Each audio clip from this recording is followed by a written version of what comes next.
November will offer a huge chance to own your power and to know that you are not the victim, you are the creator. So, I'm going to explain more about this in this episode. I'll talk about the upcoming energy and how to deal with it.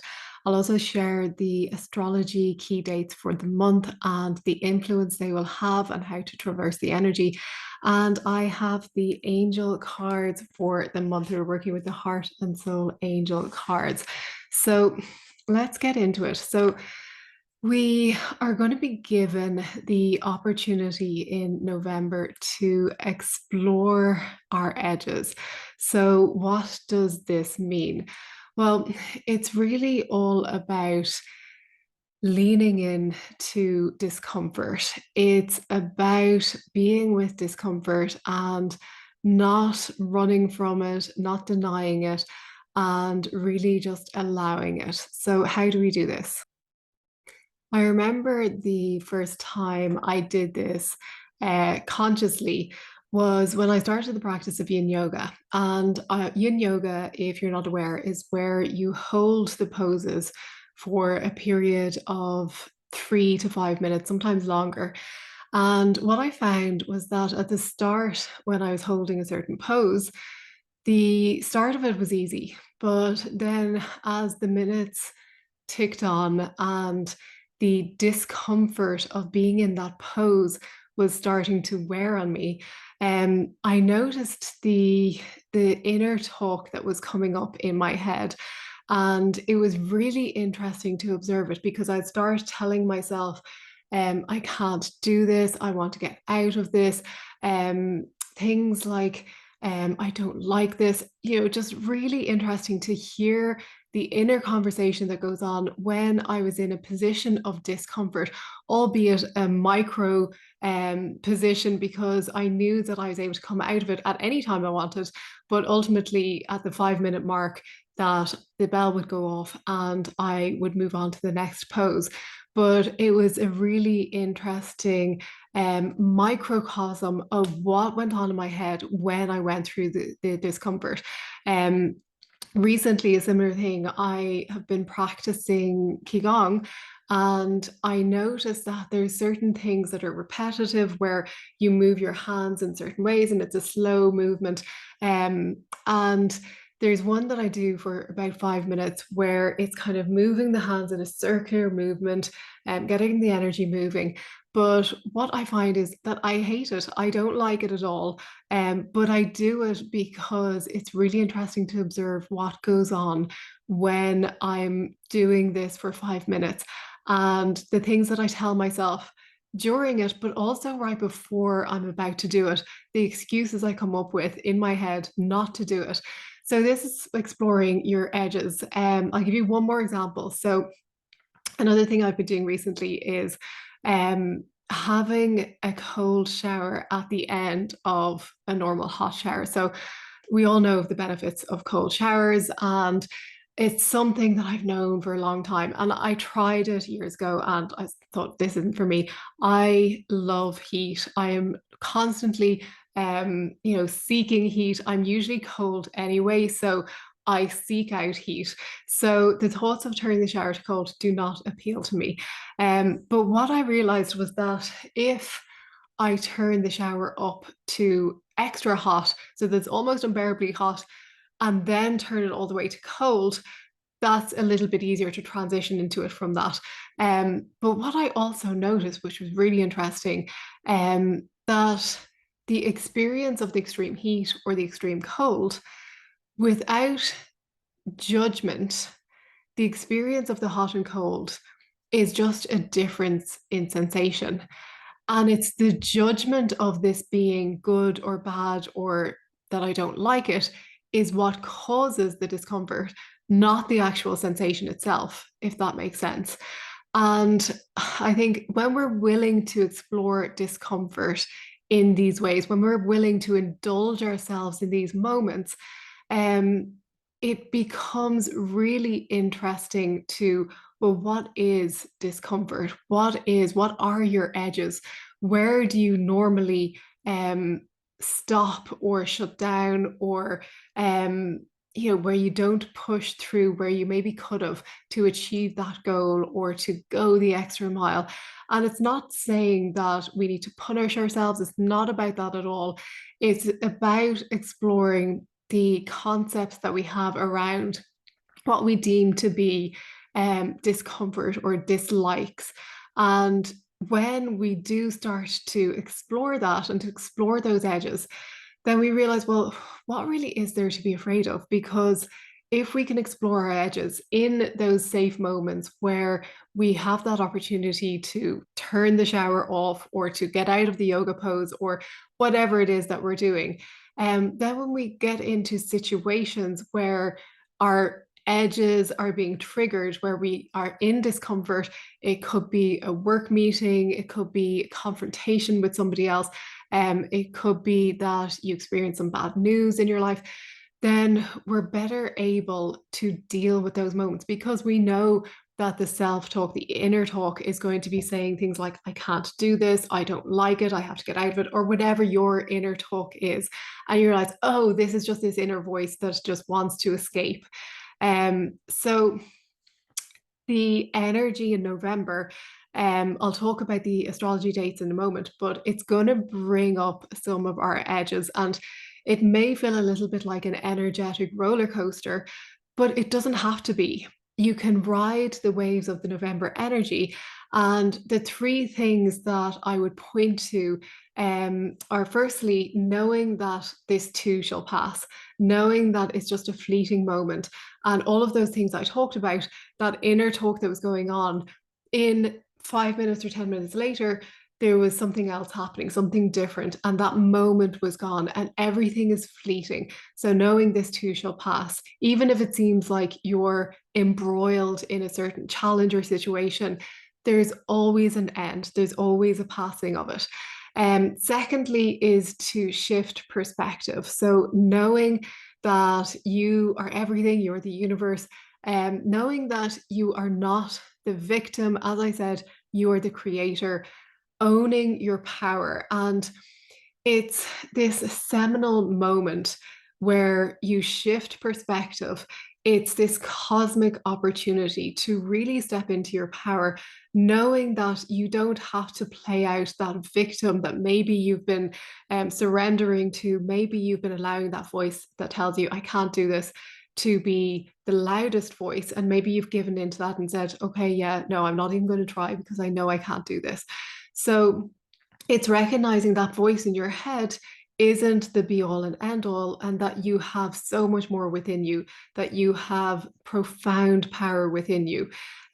So you can say something to yourself like, I am not the victim, I am the creator, and see how that feels for you. If there's an instant shift, if you feel more empowered when you say, I'm not the victim, I'm the creator, if that works for you, brilliant. You're just shifting instantly from that victim mode to empowerment to creation mode. And it can be something as simple as that sentence, just recognizing in that moment when you're listening to that voice that's telling you, I can't, I won't, I shouldn't. And you just pause for a moment and say, I'm not the victim, I am the creator, I get to choose.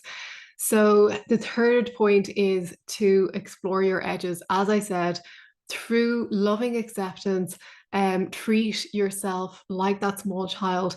If you are finding that your inner voice is telling you, I can't, I won't, whatever is going on in your head, talk to yourself like you would a small child, just being there for it, offering that loving acceptance. And as you do start exploring your edges, if it is like me starting out with yin yoga, or even the cold showers, or something else that you might resist that you don't normally do, maybe it's going out for that jog when you know it's going to be tough, or something else that maybe challenges you in some way. But the more you face those challenges, the more you go through with it, the more you explore your edges, the more you realize that you can do, the more powerful you realize that you are.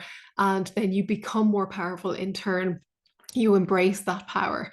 So hopefully that makes sense. So let's look at the astrology dates for the month. So we have on the 8th of November, we've a total full moon eclipse in Taurus. It's also known as a blood moon. I'll explain about this in a moment. On the 11th, we have the 11:11 Stargate. Again, I'll talk about this. The 22nd, we have Sagittarius season beginning. And on the 23rd, we have a new moon in Sagittarius. So let's look at the 8th, the total full moon eclipse in Taurus. So the eclipse, it's really interesting. I always talk about the eclipse energy as this shadow energy. But when we have a total full moon eclipse, the energy is even more powerful, even more potent. And when I was tuning in, what was coming up was like, it's like a dark night of the soul, but like a micro moment.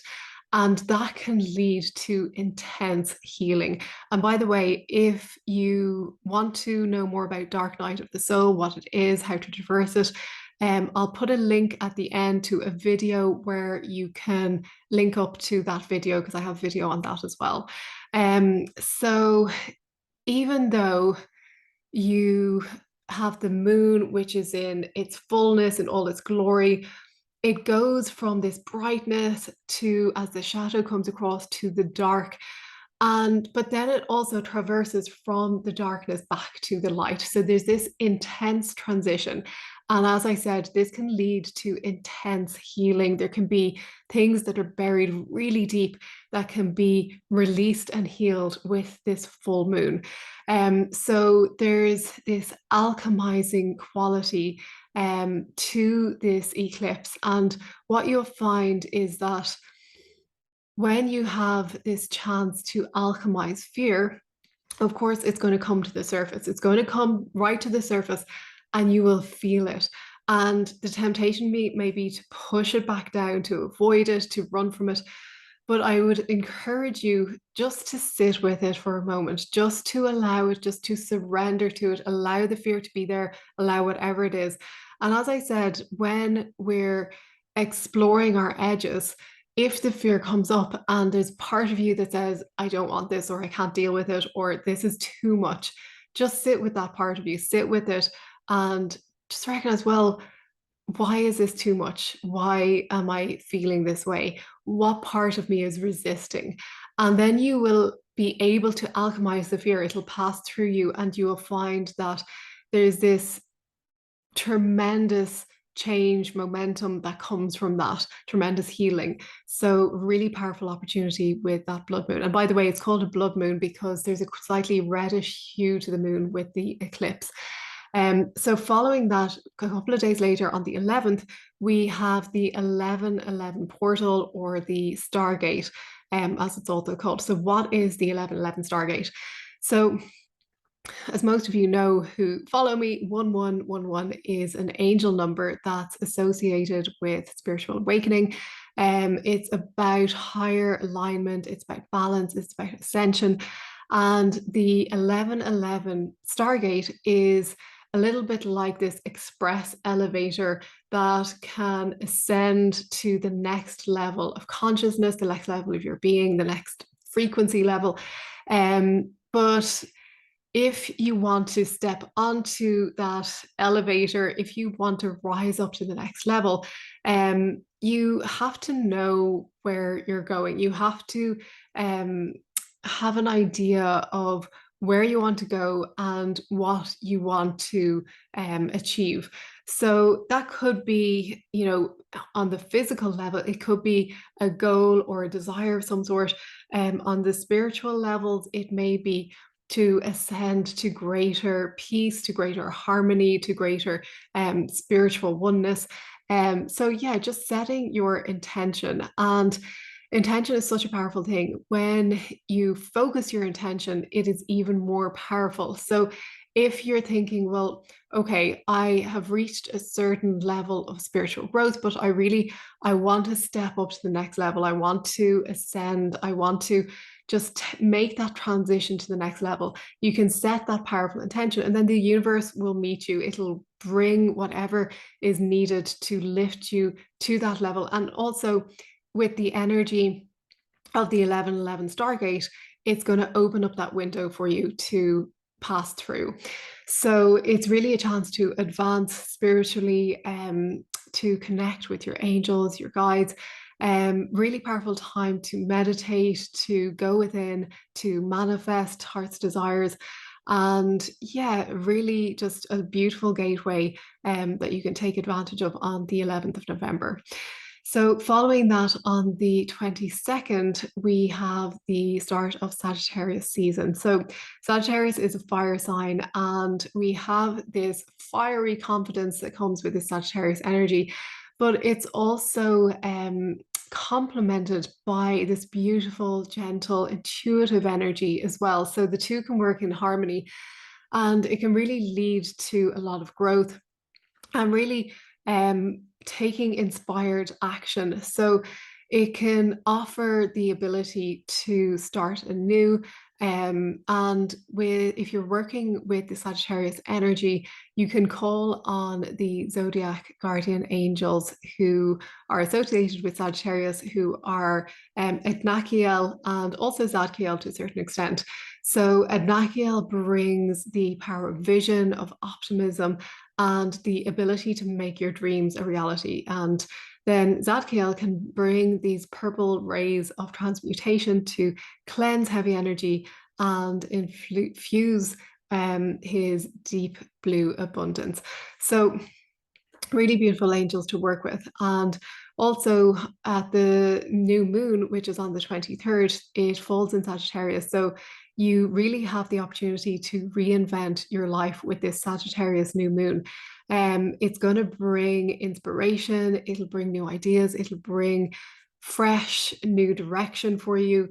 So if you're open to it, there'll be an opportunity to make changes and even to turn things around in your life. So I always advise that, when you're working with this energy, rather than setting intentions during the Sagittarius new moon, it's often better to ask a question. And you can ask, where is my soul taking me? Or you can ask another question that is just really pertinent to you. There might be something that is coming up for you. You'll know yourself if there is. And be open to receiving the answer, be open to what comes through for you. So yeah, really beautiful new moon to look forward to towards the end of the month. So the angel cards for the month, the first card that I pulled, and I was smiling when this came up because it's from the Suite of Sacred Hallows. Um, and if you look at the card, it is the bowl of divine fire of creation. And it really reminded me of a witch's cauldron. And just after Halloween at the end of October, this being the first card for November, it really holds that kind of Halloween kind of sacred energy of Samhain. So this is the card of the red flames of vitality, courage, and compassion. So with this card, you'll see the bowl shape and the flames that are emanating from it. You can also see there's like red flames, but there's purpley hues, and there's also like stars that are kind of glittering around the flames. So you can imagine yourself holding this bowl in your hands and literally it's like it reminds me of a bowl of soup that you might hug with your hands to gain warmth from in the middle of winter. You can hug this with your hands and really just breathe in the flames, breathe in that vitality, the courage, the compassion. And yeah, you find that when you're working with this, you can really raise your vibration and just bring yourself to a new kind of state of being. So yeah, a beautiful card to work with at the start of the month, and particularly on the 11/11 Stargate as well. So the next card is from Seraphiel's Suite of Soul Purpose Angels. And this is Rochelle, who is the guardian angel of divine self. So this is the card of climbing the lost light stairway to the stars. So, what does that mean? So, this is really about ascension. It's about raising your frequency. It's about ascending to the next level of your being. And it says, as you climb, Rochelle is beside you, and Thunderbird hovers above to guide your every celestial step. I thought that was so beautiful.